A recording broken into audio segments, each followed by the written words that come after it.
gosh. It's the worst when it ends badly as well. Like, Oh my gosh. was it a bad day or was it just a bad evening? It was a wonderful day. I had the best day of my life. Oh, and then gosh. it was just went to crap. Well, who was it? Was it your eldest or your middle? We're just going to get into it on the episode, are we? Yeah, I reckon. Hey guys, if you can't tell, sorry, go on. Elisa literally messaged me. She's like, "I'm in a terrible mood. I don't even know if we should record." And I was like, "Oh, so am I. And this might be good content." Look, we've started this episode laughing, and we have not even introduced it. Hi, freaking hell! Welcome to another episode of It Needs to Be Said. Two sisters who like to keep it real, maybe too real. We might make you laugh, hopefully make you think. We are pissed, and not the alcoholic kind. No, I wish. I mean, that is sinful, but I wish we sound happy, and like I do know that we are going to circle back to being in a good mood. But I'm in a pretty bad mood. Well, I'm not going to lie. I was mainly because of my children, and they're napping now, so I'm surfacing out. I had a great day. You know what? The title of this episode is going to be things we thought would make us happy but didn't. And I thought today would make me happy and it didn't. Did not. Talk about all of life's disappointments or disillusionments of like things that you thought, that's it, that's going to make you happy. And then you get there and you're like, that's not quite, it's just not giving happy. And might I say, this evening is one of those times. Like, it's a Friday night. I had such a great day. I felt on. So many things went great. It was just great. It was a great day. And then just the last like 30 minutes have just sucked. And I despise myself. Like, I'm the most annoyed at myself for letting this get to me. And why am I in a bad mood? But it is quick how on a dime, your day can just turn to absolute rubbish. What was it that pushed you over the edge? I mean, like in and of itself, I don't even know if it's worth mentioning because I think it's so silly, but just a few things happened. My daughter wouldn't do a poo on the toilet, classic. But in and of itself, that doesn't really annoy me. Like whatever, you're in the groove, you two, you don't want to do it, whatever. But then like a few things happened and then I'm going to be honest, like earlier today, I was very gracious with Neelis, my beautiful husband. I love you to bits. I was very gracious with him. He was not in a bad mood, but he was in a particular way after work. And so I was just so gracious to him. Like we went out for family dinner like we always do.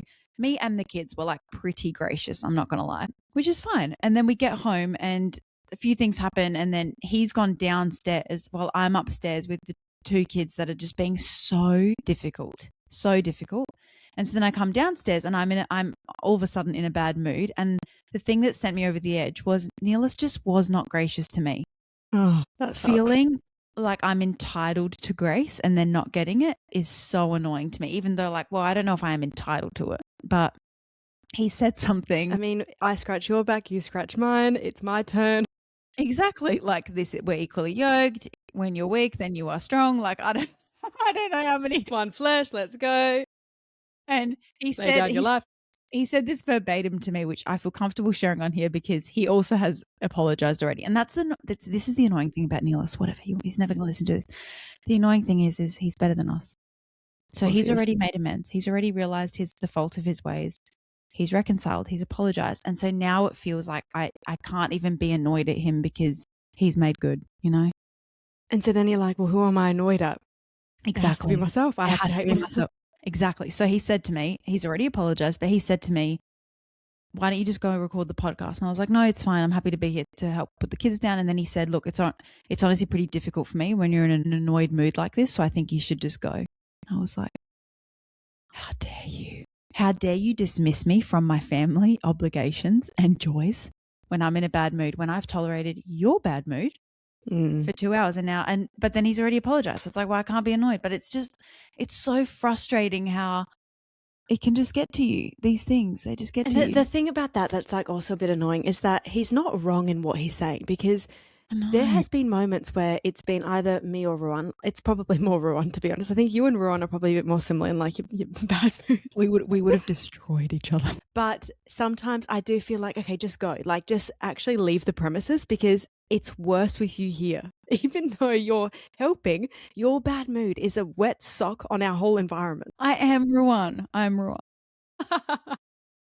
We're the worst, but we are the best. Yeah, like the way that you guys are the worst together, you guys are also the best together, you know, so it's okay. It sucks. I think being in a bad mood just feels so annoying, especially when you've been in a good mood all day. And I do think, I don't know what this is. I don't know if it's motherload or if it's parenting or if it's just being an adult, but I am the best version of myself with my children when Nilis is not around. I am. I am patient, I'm kind, I'm so like forbearing with my kids. And then sometimes when Nilis is around, it feels like my tolerance is lower because I know someone is going to pick up the slack. And so sometimes I'm so annoyed at myself because I'm like, this isn't a realistic representation of what I'm like all day.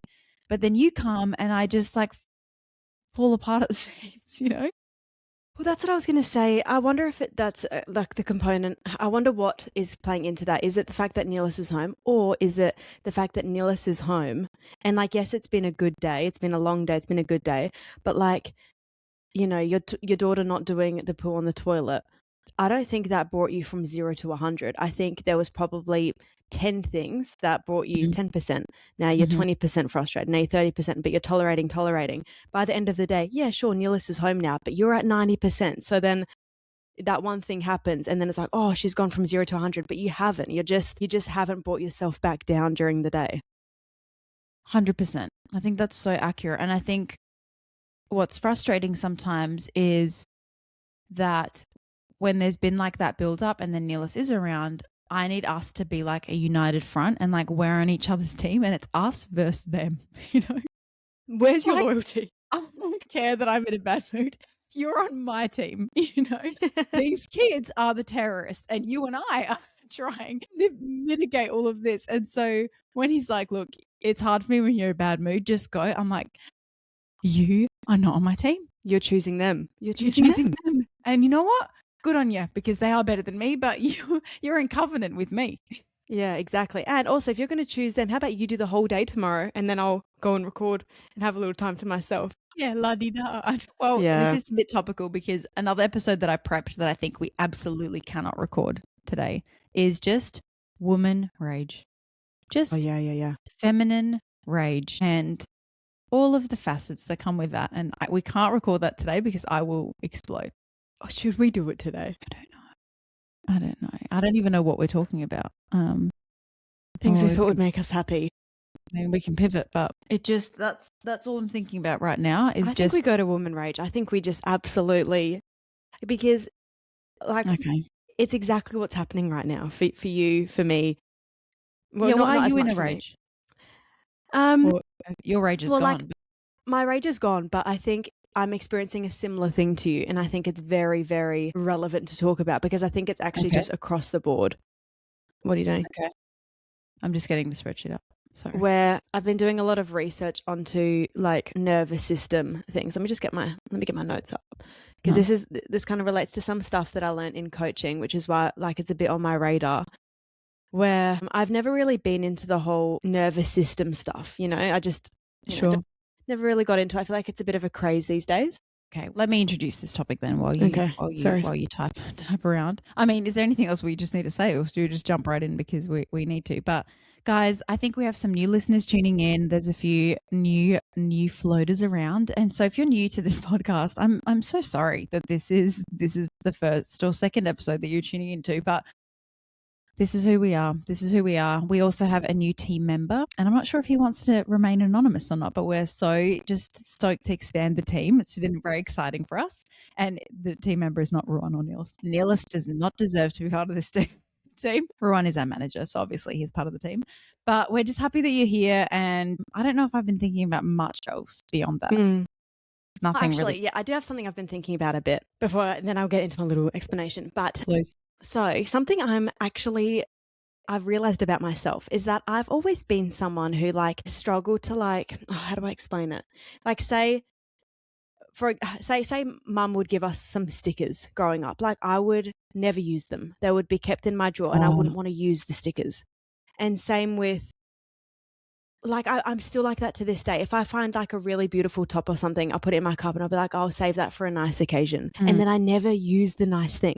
So like recently I threw away heaps of clothes because my body's changed since having a few kids, and so many like beautiful, lovely pieces of clothing I actually gave to you. I was saving them for an event or going out with some girls, and I just never wore them.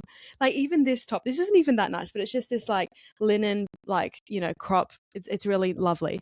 Yeah. And it's been sitting in my cupboard for like weeks and weeks, and I'm like, oh, I'll save it.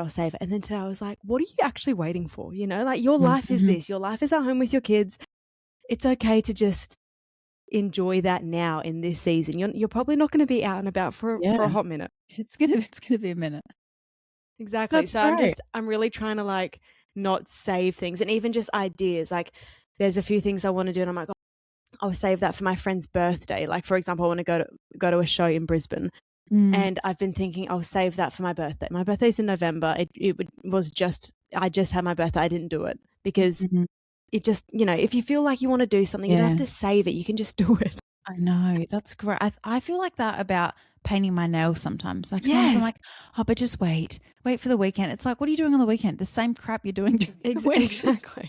Just paint your nails, and then you're going to be annoyed 2 minutes later when they chip, but just paint them. Yeah, and that would happen on the weekend anyway. So just enjoy your minute with your nails. Love that. Anyway, That's great. Bit of a superficial one. No, I respect it. I haven't. The only other thing I thought that I should have mentioned in our resolutions episode that I didn't is that Neelis and I have recently gotten rid of phones in our bedroom. Cool. Love that. Life-changing. Like it's only been 2 weeks, but it has changed my life. Like we have an old school alarm clock. Did I tell you about this?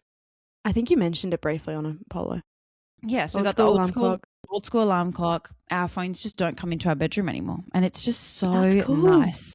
Yes. It's so nice because, first of all, lower EMF exposure, which obviously is a plus. But the main thing is just like, it's not nice to be on your phone right before bed or to wake up to it in the morning. And now we get into bed and it's like we either talk or we read, and that's it. And I love that so much. I love that so much. It's really nice. Yeah. Because the thing is, like, in my head, I'm like, oh, but sometimes I need my phone for an alarm. I have not needed to set an alarm for like 2 years now because your kids wake you up. If you really need to run, you get an alarm clock. Mm-hmm. It's not like also, I really don't need it next to me. No, and you've got an alarm clock. Like you'll buy an alarm clock. That's like $20 or something. But also, there's been many times that I've been in bed and I've gone, oh, I'll just quickly look that up. Or I'll just quickly text that person. And then you just go, nope. And I actually don't need to text them right now. That can wait till tomorrow. So true. Or if you really need, you can just keep some paper beside your bed, write it down. Yeah. Or you get up. And go and text them. But it's better for your sleep as well to not be like thinking about those like stimulating thoughts. So and we're just so used to like instant gratification. So my daughter recently is having like a bit of a harder time with sleep. And so we thought, okay, let's buy her a pillow and like a nice pillowcase. And so I was like, okay, I need to order an organic cotton pillowcase, especially for her skin. And so I was like in bed, I'm like reading and about to go to bed. I'm like, oh, I'll just quickly order that because I can. And then my brain was like, you don't need to do that right now. Like, are you going to go and get up and go to the kitchen to order a pillowcase? No, you're not, because that's insane. But then also it's insane to just roll over in your bed and do it. You don't need to do it right now. Yeah, exactly. And then I didn't. Could just like have a minute with your husband. Have a minute with my husband, go to sleep well. And then you know what? The next day when I went to order it, I thought, Eliza, you've got at least 8 pillowcases in this house that you're not using. Use any of them. So it's going to save you money. It's a money saver. Oh, that's good. I love that. I think you've converted me right here and now. Okay, come on, let's go. I might charge it downstairs because everyone's also on a bit of a thing of not scrolling on social media at all. So I feel like it will be good for that temptation too. Oh yeah, your bedroom's upstairs. That's nice. Yeah. I love a TikTok doom scroll though. Oh, yeah, for sure. Oh yeah, but do it on the couch. Yeah. Right before you go up to bed. Do that, finish it, and then you're done. So true. All right, so let's get into the episode. So what I was going to mention before is we learned a bit about this in coaching. It's about the polyvagal theory. I don't think it really matters. Like there would be so many explanations for this, but basically it was developed by Stephen Porges. I think he's a neuroscientist or something, and it explains how our nervous system constantly scans for safety or threat and shifts between 3 states. So your ventral vagal is your safe and social. You feel calm, connected, present. This is where communication, learning, empathy, and problem solving happen. It's probably how we wake up. We're feeling good at the beginning of the day. It's a Monday morning. It is a Monday morning. Yes. Then you've got your sympathetic fight or flight. We all know this. You feel anxious, tense, rushed, defensive. Your body is mobilizing to deal with a perceived threat. And then you've got your dorsal vagal, which is your shutdown freeze. You feel numb, flat, disconnected, exhausted. The body conserves energy when threat feels overwhelming. And I love that because I often find myself in that dorsal phase where I'm like numb, flat, disconnected, but I'm not sitting there stressed, but like that is still a stress response, you know? And I feel like I haven't put that together. Anyway, so the whole idea around this is that we don't choose these states consciously. The nervous system moves us between them based on perceived safety, not logic. And it matters because you can't think your way into calm. So your regulation, you need to learn how to regulate yourself, and that comes first. So when you can regulate yourself to feel safe, that's when you can access clarity, values, choice, to choose better, to make decisions, to not get into that, you know, unsafe situation.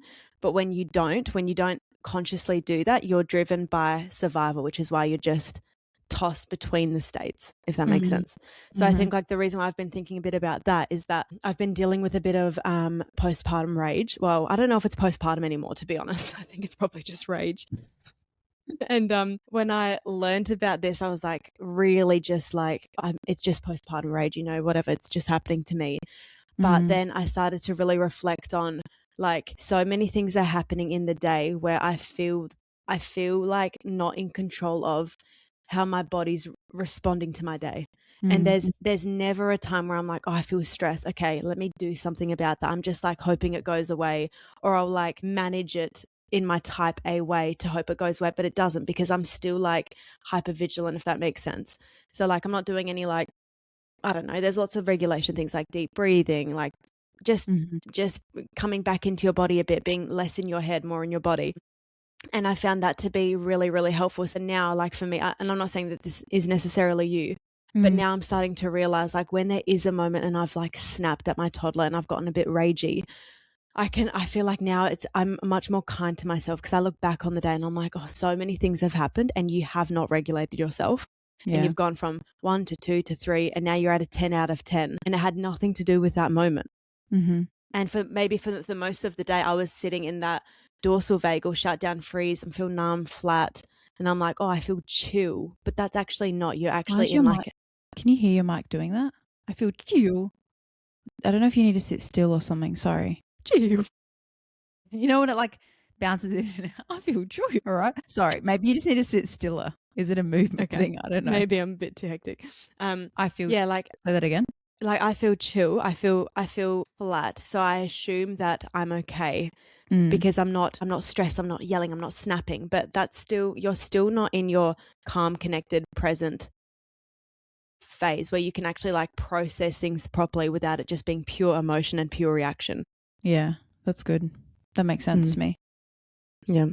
Yeah, the reason I wanted to talk about this is I had this conversation with my friends this week where we basically were just all texting each other being like, hey, like in the group chat being like, hey, am I hormonal or are my kids holding me hostage? Like what is it? Like, is it hormones or is it? And so we're basically talking about like our menstrual cycle and just being like, is this a cyclical thing where once a month around this time we're feeling super ragey, or is this like a more common thing? And my default is to be like, of course, like hormones can play a really big role, but then I've also got this back of my mind thing where I'm like, yeah, but I know more and more the longer that I'm a woman with responsibilities that I think women just do experience rage that's kind of irrelevant to your menstrual cycle or your hormones, because exactly like you're saying, like we don't regulate our nervous system and we're overwhelmed and we don't have strategies to manage disappointment or unmet expectations or whatever.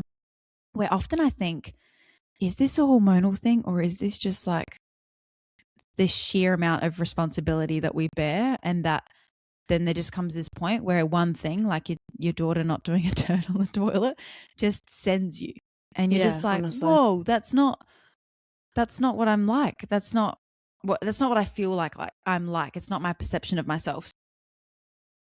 Yeah, it's like lately I've been asking myself, all right, like, are we all hormonal? Or are we just completely overstimulated? Because more often than not, when I speak to my girlfriends that experience like anger or rage, it's often just being so overdone with being touched all day, talked to all day, followed around all day, not given a second all day, that then come 4 p.m. or even earlier, but your kid following you to the toilet one more time just like sends you over the edge, because you're just like, it has been this all day. And it could be like maybe your menstrual cycle is playing a role in that. But I think sometimes we blame that our menstrual cycle too much, when it could be, nervous system dysregulation, overstimulation, a lack of contentment in yourself. And so, well, I think it has to be, I mean, even if it's hormonal, like I think the temptation with blaming hormones is that it's got nothing to do with me. It's my body's doing it to me. It is what it is. Sure. Which is why, like, it wasn't helpful for me for so long to be like, oh, it's postpartum rage. It's postpartum rage. Because it's like, oh, I'm in a postpartum period. That's going to go away. And I think there was a component of that for sure. Of course. And like, I even researched a bit of my flat mood the other day. And like, I think there's a component, like I've just stopped breastfeeding, I'm losing all my hair. Like there obviously is a hormone shift going on. That's massive. But it can't just be that. And even if it is that, you still play a part in how you manage that. Yeah, and I do think there is a difference. Like what we're saying is, this is not just annoyance. Like we're not talking about irritability. We're not even talking about Elise's impatience. We're talking about rage. You know, it's not little frustrations or little inconveniences. Like, no, it's like when you're in a rage and you're completely out of control of your body and you're just like losing it, you know? And so this is not, I don't think this is like a parenting failure episode of like how to be kind to your children. It's not a parenting failure episode. It's just like, okay, women obviously experience this. Like every woman I know experiences this, I think. Like, I don't want to dismiss hormones. They do play a really big part. And also, are we all in like nervous system overload just constantly, you know, or on days when you're not in control or not mindful? So that's a little bit about I guess, the episode. But I think like it probably does, sorry to interrupt you, it probably does also link to just underlying anger, frustration. Like I don't think it's just about those moments where you're ragey, because obviously they're like out of control, like no one's okay with those. But I think they I think they are linked to like how much you just sit in anger and frustration and like, do you know what I mean? Yeah, I do. I agree. Like, I don't think that anger comes out of nowhere. It's not just like, oh my goodness, I'm in a rage and you're like the most calmest person ever. Like, I think there's a seed there, but I do think that it surprises me how some of my girlfriends that I would just describe as swans, like super gracious and calm and like super, super level, can also experience this, which kind of tells me like, okay, there is something to feeling, and it's like, to me, it's a signal of like you're overwhelmed. Like it's not that you even have like a disposition to anger. It's just like you're just purely overwhelmed. So yeah, I mean, it has to be both, doesn't it? And I think that the reason why I know that it's more a me thing than it is a circumstance thing is my daughter can do the exact same thing 2 days in a row, and on day one I'm tolerant, patient. It's not a big deal, so we just move on. And then day 2, I can be in like a blind rage. Yeah. It's like, I don't think, number one, my hormones have swung that quickly. And it's obviously not her. Like, I can't blame that on her. It's like all to do with what was happening internally for me day 2. Yeah. So were you ever told like, hey, like, were you ever told or warned about womanly rage? Because No. I just feel like, I feel like I was wildly prepared for childbirth and wildly unprepared for this. I honestly thought I was like, I scared myself because I had it once really bad with my first. And that was early on, like it was like, you know, breastfeeding through the night, and that really scared me. It only happened one time. And then with my second recently, like I've had it heaps with my toddler after having my second born. And I remember messaging one of our listeners, actually, she had a baby close in age to me, and we just checked in with each other, see how we were going. And I said to her, oh, you know, I've had a bit of postpartum rage. And she said, oh, isn't it so scary? It just comes and goes so quickly. And I was like, oh my gosh, you too? And she is a swan as well. And I was like, oh, okay. I'm not this weird, crazy psychopath. Yeah, but it feels like you don't really talk about it. Or it's okay to talk about it from like a hormonal standpoint. Like, I remember after my first, I weaned him like really unexpectedly, very, very quickly. And and it's a bit of a shame that this was obviously very hormone driven, but I weaned him like there was no weaning. It was just like bang, done. And there was a day where I felt so angry, and I felt suicidal. Like I had to say to my husband, like, hey, you need to watch me. Like, I don't know if I am suicidal, but I feel I feel out of control. And then I found all these blogs that talked about this. That was like, hey, just get to day 6, get to day 6. I was like, okay, day 6. And then I got to day 6 and it all settled because it was very much like a hormone surge. But I felt like it was really acceptable to talk about it from a hormonal standpoint, but not necessarily just from it's not postpartum and it's not hormones. It's just, it feels like this is who you are. And so I feel like what rage can feel like in womanhood or motherhood is like, I mean, you should tell me what you feel, but I think it's like a desire to scream, snapping, like feeling out of control internally, like there's a storm raging internally, and then it sometimes it comes out. I feel like sometimes it doesn't either. And it can feel really shocking, especially if you are like grounded and patient and kind. Like I feel like the swans are probably more confronted. They're just like, holy, I didn't know I had it in me. Yeah, look, I think I have a constant level of a bit of frustration with the world. Like it's not that crazy for me to get ragey. But I think I'm surprised that I've had the day I've had. Yeah, it's so true. Like, and I think the crazy thing about it is like my friend said, as quickly as it comes, it leaves, and then 2 seconds later, I'm like, oh my gosh, Salomi, what the heck was that? Like, I'm not like, oh yeah, I'm still frustrated. Okay, calm down. I'm literally like, I can't believe I just did that. Like it feels like a surge. Yeah, and that's why I think like, is that why it's shamed a little bit? Because it's even shameful for us. Like we experience it, and I'm like, I feel ashamed about this. Like, and so that's why it feels like we silence it, because saying that out loud feels really ugly to say. And I think usually I know that women experience this outside of just motherhood. I don't think this is a motherhood specific episode. No. But for the mums that experience this, I think it feels really shameful that it happens in the context of child rearing. And then you put that side by side with our desire and our societal expectations to be loving and nurturing and kind and compassionate. And then you have these moments where you're like, I was just a dictator. And oh, but now I'm loving again. Oh my gosh. Like just one time, can I just tell you a story? I'm absolutely outing myself on this podcast, but there was this one moment, we were at our last house, and there was this one moment I was so frustrated and I yelled the F word. Like, I know. Should I not tell this? No, you can. Go on. I yelled, and not at anyone. It wasn't at my newborn, wasn't at my toddler. No one was around, but I yelled. Okay. No, it wasn't. It was at breastfeeding. Like I was like, I'm just so frustrated. Breastfeeding is incredibly difficult. I think that's fine to say that. So it was during a breastfeeding situation. Yeah. So I wasn't like yelling, but I wasn't yelling at my baby. It was literally, I literally put my head up in the air and I was just like, like I yelled. And I never swear. It's not even I don't swear internally. I don't watch things where there's swearing. And I swore. I was so frustrated. I also felt that, like, because I was holding her. Normally I would, like, tense my body or get really frustrated, but because I was holding her, like I felt like I had nowhere to put her, so I just packaged it up in a word and yelled it. Swung my head back, held my baby gently, but swung my head back, unleashed fire on the earth. Literally. So I did that, and I was like, I looked to the right. Our window is open. My neighbor is right there. Javier, beautiful Mexican man. He's just doing his gardening. Eliza, I was so embarrassed. Oh, I'm so sorry. That's because so he knew that I was at home with the kids. Like he was a beautiful guy. And I was so confronted by it because I was like, I'd never done that before. Like that, it's not like that was the 5th time. Whoops, now I've been caught. That was one and done, And I've been caught. And I felt so frustrated with myself because I was like, why do you care more that Javier? Have you ever seen this? Javier. When Javier? I think you should say Javier. Javier. Yeah. Javier.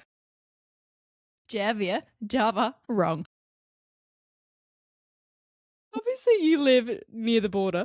I've met many a Javiers. Nowhere near the border. Sorry that I'm not cultured, everyone. Like, this is just so many confessions coming out at once. I'm racist and I'm a psycho. But anyway, I was so frustrated with myself because I was like immediately so convicted. I was like, you need to chill out. And that's when I was like, I think having a bit of postpartum stuff happening. But like, Jesus is with you at every minute, Salomi. Like the Holy Spirit's living in you. You are constantly being watched by God, he's constantly with you, that should be enough conviction. Like, you're not alone. Just because no one sees it, like, yeah, you've been caught out now by your neighbor, and like, don't get me wrong, that is not ideal. Yeah, but that shouldn't matter to me more than what it does when it happens alone. I could be alone in my bedroom and drop an F-bomb, and that should still be like not okay. Yeah. I mean, it's a good point, because I think how often do we let people see it, which is why it also indicates to me that it's like, yeah, it's an overwhelm. It's a mismanagement of your emotions, really. Because none of us are in I'm throwing a tantrum. That's what exactly. None of us are in Coles or Walmart doing this. So we do have some level of if it was hormonal, we'd just be losing it wherever we go. Which I think sounds pretty fun.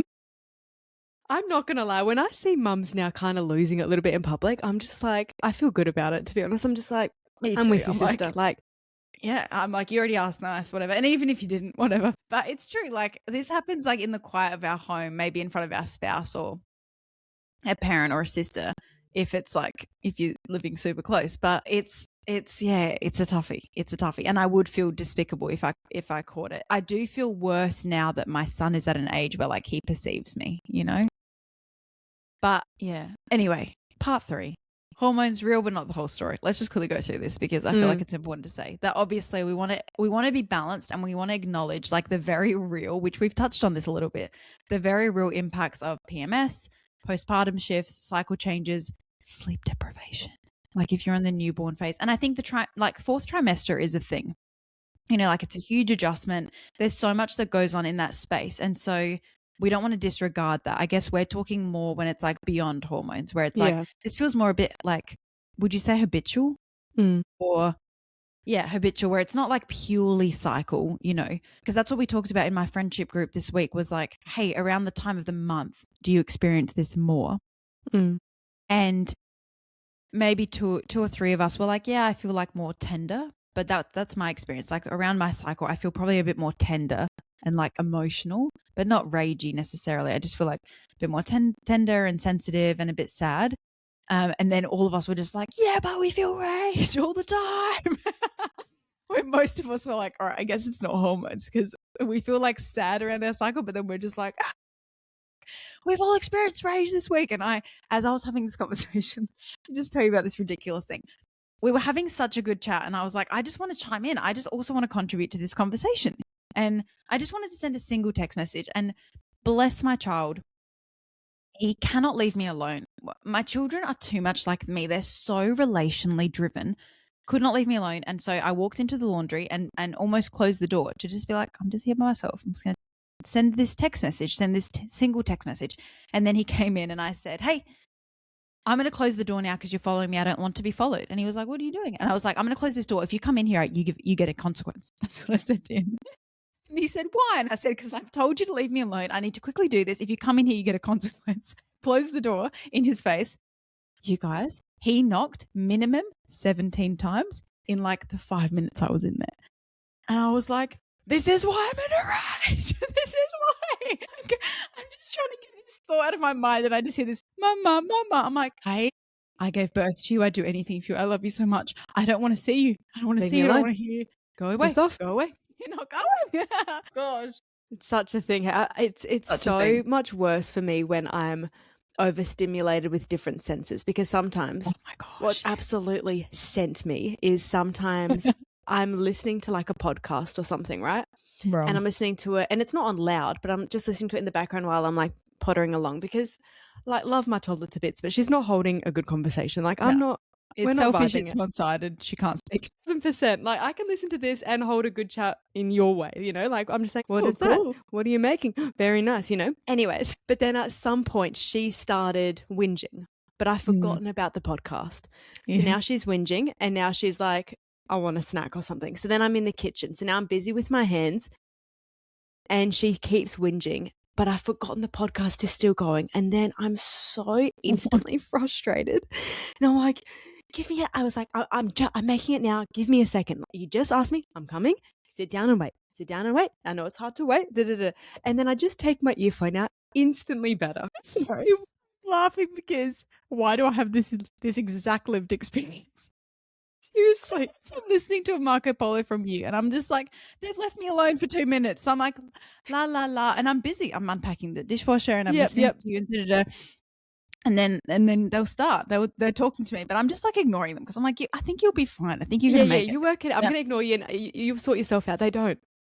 And I keep listening to you, la, la, la. And then they keep going. And then eventually I go, what? And then I pause you because I'm like, shut up, Salomi. I pause you and I look at them and they're like, look what we made. And I'm like, that's so beautiful. Wow, beautiful. Okay, see ya. And then I play you again. And then I actually take you out because I'm like, enough.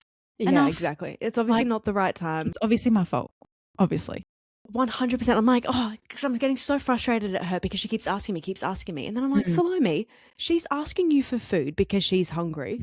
You're getting distracted because you might be telling me a hectic story. So then I'll look at the screen for a bit. I'm like, and then she's like, she'll be like, hunger. And I'm like, okay, I come. The way I get hooked into your polos. And then I start laughing and they're like, what's funny? I'm like, don't worry. But then I keep laughing and they're like, what's funny? I'm like, don't worry. Why are you yelling at them? Selfish. It's so selfish. Anyway, to finish up this section, we've gotten so distracted, is I want to just take a pause when we're talking about the hormones to just acknowledge like how quickly women can jump to, it must be my hormones. What is it? I've lost Salomi, guys. She's telling off her toddler. For anyone of us who's been there, when you say, on your back, eyes closed, please sleep. If you're in bed, there's no doo-doos. On your bed, it's now sleepy time. That's what she says. If anyone who's listened. I'm going to give a little Afrikaans lesson here. I thought her teddy on her bed was her this whole time, but she's been standing at her door calling me because she can hear me talking to you. That is so funny. Oh, well. That's creepy. That's what it is. Yeah.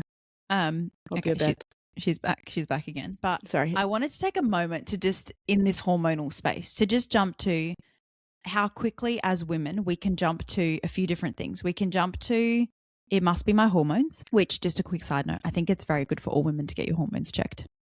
Like, how do you even do that? Blood test? Yes, do some bloods, but you need to do it like at a certain time of your cycle. But I think that if you think it's hormones, I think it's so worth investigating, especially if it could be something like PMDD or if it's like testosterone surges or whatever. You've got PCOS. Second is like maybe I need medication, which I think can I guess like link a little bit to like, oh, this is wrong. Like I shouldn't be experiencing this. And then like something is wrong with me. Like something is wrong. I'm broken. Something's not working quite right. And I think it's just good to say these things because I do think as women, like we feel like experiencing anger or this rage is like there's something broken. But I honestly think if we did a poll to ask women or to ask mums, hey, do you experience rage? I think a lot of women would say, yeah. And maybe not at the same frequency, but I do think the more women I speak to, even my swan friends, they experience this. So it can't be that there's something wrong with all of us. All of us have something wrong because we all experience rage. So, I guess like hormones could be amplifying something, but not necessarily causing it. Not in every case, but in some cases. So, okay, let's talk about touched out and overstimulated, the missing language. Do you want to talk about this? Do you have the spreadsheet? I tried to find it, but did you send it to me? I sent it to you. Oh, did you just update the other one? No, I sent you a second. Oh, okay. Is it there? Yes. Look at the second one I sent. Oh, my bad. There we go. Not before. Look, I mean, I think like it kind of goes to what we were just talking about with like you've got a Marco Polo in your ear. I think it's just, constant noise. And I feel like, I don't know that I was ready for adding on another child. It's just different because then the minute my baby starts whining, like sometimes we'll get really frustrated with my youngest, my 7-month-old, because she's like just whinge me. And that in itself isn't that annoying. Like it's actually not that bad that she's doing that. It's just that the toddler is speaking over her and we can understand the toddler so we can meet that need. And obviously the whinging is a bit of a mystery. We're like, what's that happening? What's happening there? But then at the same time, like sometimes Ruan has like the Lion King soundtrack playing or like now we've got a bloody Yoto. Gosh, that thing will send it. We're going to chuck that thing against the wall. We've reduced the volume. Please tell me you've done that already. Reduce that volume. Oh, yes, in the app, reduce the volume and max it at a point. Don't let it go full volume. That's crazy. Because whoever's doing that, stop. That's crazy because the other day I said the youngest was whinging, and I said to my toddler, "Oh, show her the Yoto. Play a song for her." My toddler held that Yoto into my baby's ear, blasting, and then the baby started crying. I was like, "Stop it." Anyways, I didn't know you could do that. Obviously, I'm gonna go and do that, Please. But anyway, like I think noise for me contributes to a lot of this Mm-hmm. overstimulation. I don't really have kids touching me all day, but sometimes my toddler, she comes and hugs my leg and she won't let me walk her. I'm dangerously close to kicking you, like to make a point, like, oh, you're in my way. That's what happens. But you can't because she's a child. I can't tell you the amount of times that I push my kids. Then what are you meant to do? Purely, I'm like, all right, let's go get our shoes. I'm busy walking, and they're so relational and like touch focused that they will cut me off and walk right in front of me. And so I literally grab their head and like move them. I'm like, you're walking in front of me. I avoided them, but they are me. Oh my gosh, that's so funny. Yeah, sometimes, this is a bit different, but we've been going for walks with our family lately. Sometimes my daughter wants to walk, and the pace at which she walks, I'm constantly pushing her in the back, like, go. Do you even love your kid if you're not pushing them in the back? Mate. Poor darling, like she has to run to keep up with us. But I'm like, Ruan literally said, "You're a Kruger, you're a Kruger. We're quick." She's not even 3. That's so funny because we say you're a Boshua, you're small but mighty. You're a Kruger, you're quick. That's not what I'm saying to my kid. You're small but mighty. That is so great. You should put that on a t-shirt. That should be like your family motto. That's going to be in my, what is it? Crest. Family crest. Small but mighty. Small but mighty. Okay, so what I think is good to say here, which I'm interrupting you because you're just having too much fun with your fun stories. But I do think part of regulating your nervous system, and I say this because I'm a psychologist, but also because I'm desperate for this, but I do think as women and as mums, like we need to be better. I need to be better at being able to articulate assertively boundaries and limits that you have and not feel guilt or shame about that. And I think this is, unfortunately, maybe this is a bit of a Christian problem, but the notion that you need to always be playing with your kid, sitting on the floor, talking in this gentle mothering tone and telling stories about everything, whatever. It's so unrealistic. I just also think it's not biblical. Like, I don't think that that's like a picture across scripture of like, that's the kind of mum you must be at all times. And so I do think like being able to set limits and boundaries in a way that protects not just yourself, but your kids as well. Like it gives them so much education, being able to say things like, oh, no, I don't want you to sit on my lap right now, but you could sit next to me. Mm-hmm. And I do this often with my girls because if one of them's sitting on my lap, the other one is losing their mind because they want me more. And now they're in this like girl fest fight vibe where they just like, it's like Fight Club to get on my lap. And so when they do that, I'm like, oh no, I don't want either of you to sit on my lap, but you can both sit next to me. And then inevitably they start crying. And so then they're like crawling all over me and like trying to gouge my eyes out to get on me. And I've just started going, oh, this isn't fun. I'm going to stand up. And then I just walk away. Because I'm like, this is, and I don't know if I should feel guilty about that, but I think there's like this internal dialogue that we can have at times where it's like, no, we just should let them touch us all day. Oh, gosh. Yell at us all day or whatever it is. And so I think like being done with being touched, it's not necessarily cold, it's boundaried, but it's also intelligent. Like it takes so much emotional intelligence to be able to notice this isn't going to be good for me. So doing this is actually like really destructive for me and for my kids. Does that make sense? 100%. I think like that actually makes me feel heaps better because I thought that you were playing on the floor, Mum, all the time because often you send me polos and you're on the floor with your kids, and I was like, oh gosh, like she's better than me. Look at her, calm, regulated. I am on the floor a lot, but I do have. It's the age of my kids. Like my youngest is 18 months, so it's like if we're playing tiles, I'm on the floor. If we're reading books, I'm sitting on the floor. You know. But I have recently rejigged our living room a little bit, and I'm on the floor a little less, and that feels kind of nice. I don't think anywhere it says like, hey, you have to be playing with your kids all day. And we can kind of like, even that, like you're kind of telling me that you feel a little bit guilty for not playing with your kids more because let's say I do play with my kids more. You're feeling guilty about that. I don't know if it's written anywhere that we do have to play with them all day, every day. I mean, I do think sometimes you should. Oh, yeah. It's and like the thing that I've noticed is that I think it's less about me not wanting to play with the kids. What I've realized is I enjoy being on the floor with my kids and spending a lot of time with them and being touched way more when I've done other things to fill my cup a little bit. Sure. Like even something small like going for a 30-minute run in the morning, like I am sweet to be on the floor all the wake windows now because I've done something to bring me down again, because I don't think it's enough to just have you don't just reset every day. I don't think it works like that. I don't think just sleeping is the only break mums need personally. And I think that looks really different for different people. But for me, I think like getting out of the house, even going for a solo drive, going to do the food shopping and not taking the kids, calling a friend, like that stuff has been so good for me. We've kind of only been able to implement it in like the last month or so because my youngest is a bit easier for my husband. But now doing stuff like that, I feel like now being touched out doesn't happen to me as much, because it was less about that and it was more about the other things in life that like add beauty and rest. It's not just sleeping. Like I need rest in other things, like for my mind to not be thinking. And I feel like that's something to practice as well. I remember Rowan sent me to the beach recently. He was like, go to the beach. I just want you to go to the beach, go lay on, go and do that. And I was like, oh, okay. And I took my Kindle, I took my phone, I took all these things because I really wanted to be productive while I was at the beach. And I was laying there and I was just like, did I already tell this story? Yeah, but it's nice. I like it. Okay, sorry.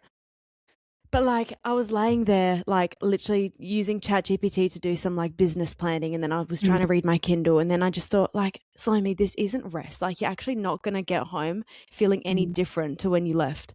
Whereas then I just put all that away. And then I was just like watching all these like kids run through the water, and I just had the sun on my face, and I just literally breathed, and it just felt so good. Like so I genuinely feel like that was fuel for me for like 2 weeks.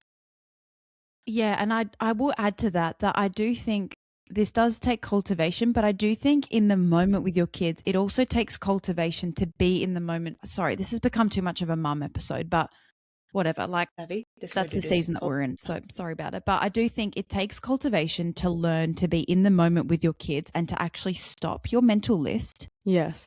Because you actually want to be there. And this has been a hard reflection point for me lately, where the last 2 months after our horrendous 2 years, we've just been able to come up for breath and find our feet.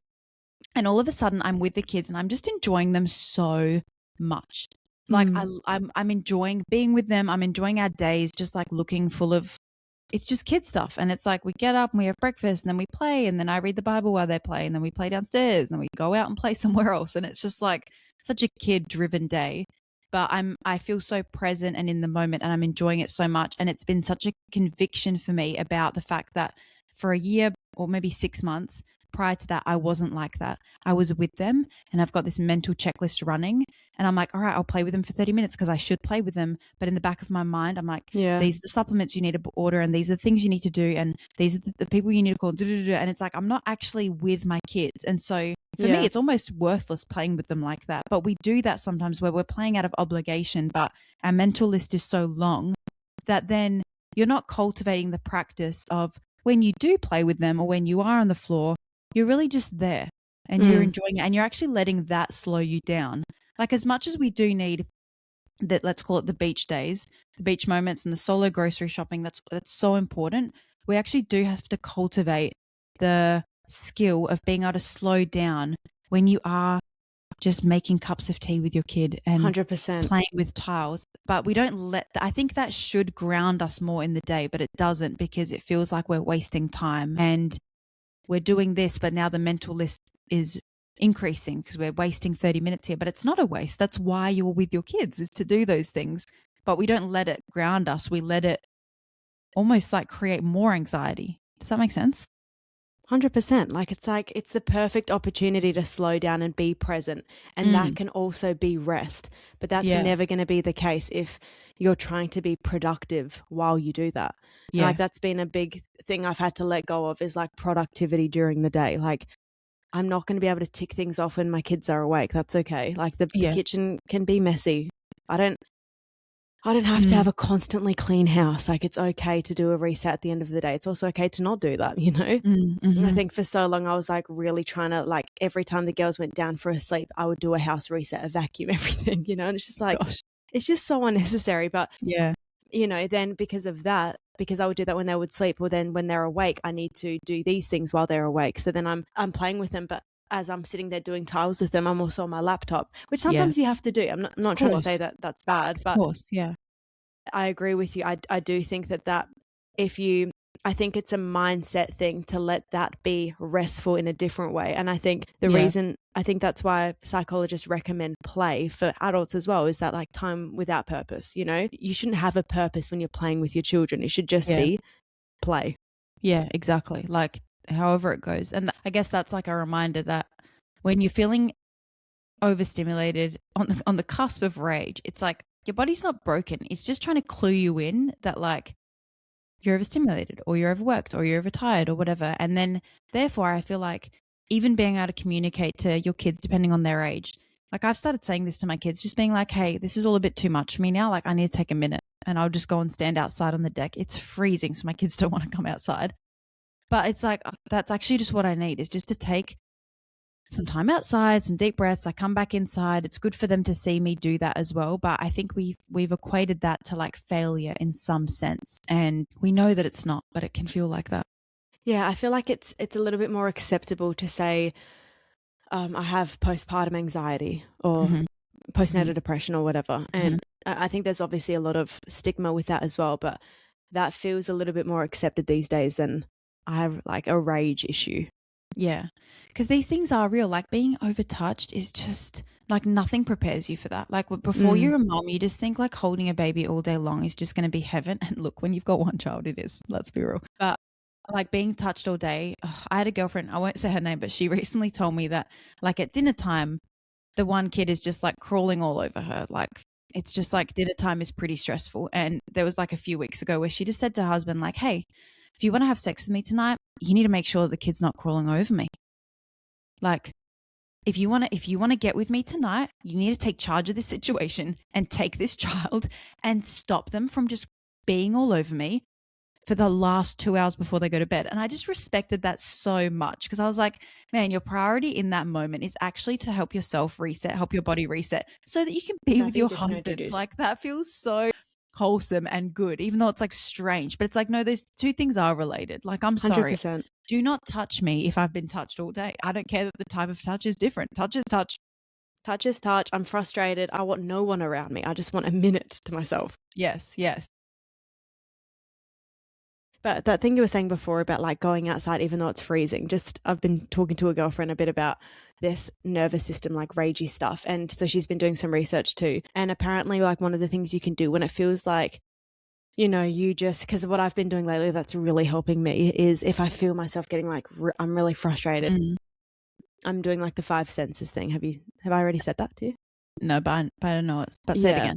Yeah, like I just think about one thing I can see, one thing I can hear, smell, all the senses, and it just like slows you down, gets you back in your body. Or if you're really struggling, you can do 5 things you see, 4 things you can hear, 3 things you can feel, you know, like you can work your way through it. But and that's helping me. But if you're like, it's like really, really bad, one of the things that they recommend is splashing some cold water on your face.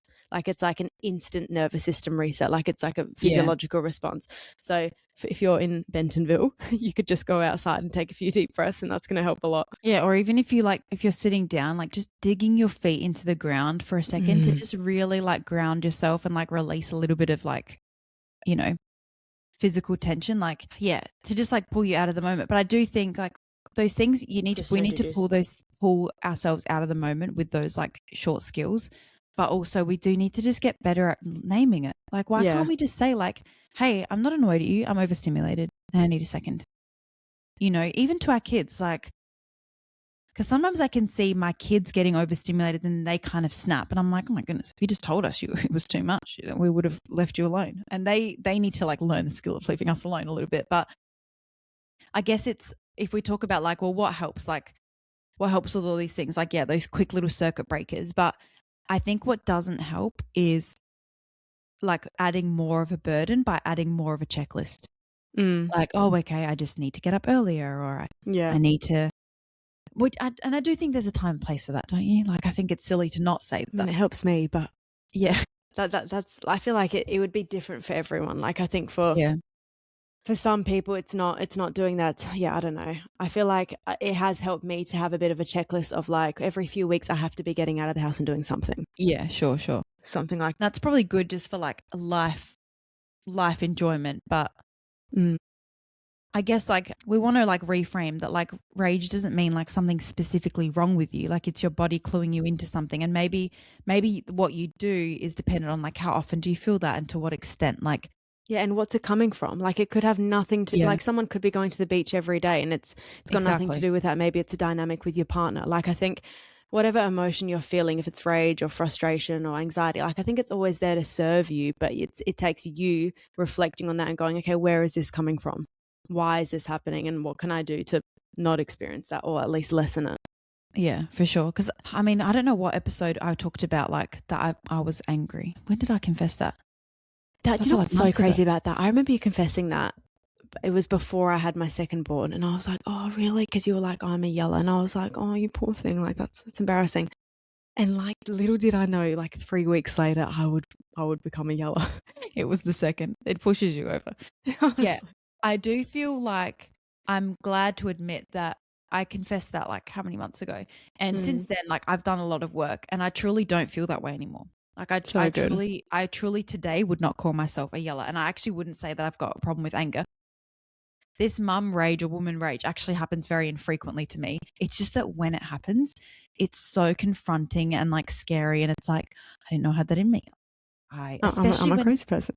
The day has been wonderful day. Everything's been great. And then it just like tips you over the edge. And it's a reminder again for me of like, hey, Lisa, like pulse check with yourself. And I do think like from a Christian perspective, like we know that the Lord can give us like self-control, because it feels like a self-control sometimes. Like you need the self-control to realize that you're towing on the edge of being out of control. That's probably the first thing you need, is like the self-control to realize I need to pull myself in here, like things are unraveling. But then you also need like the control over anger and over like we can be gentle. We're called to have like what is it? Women are called to have a gentle and something spirit. Lowly spirit. Well, I will just say on that, I mean, we're not just called to it, but like they are fruits of the spirit is self-control, patience, gentleness. Like that is living inside of us if you're a Christian.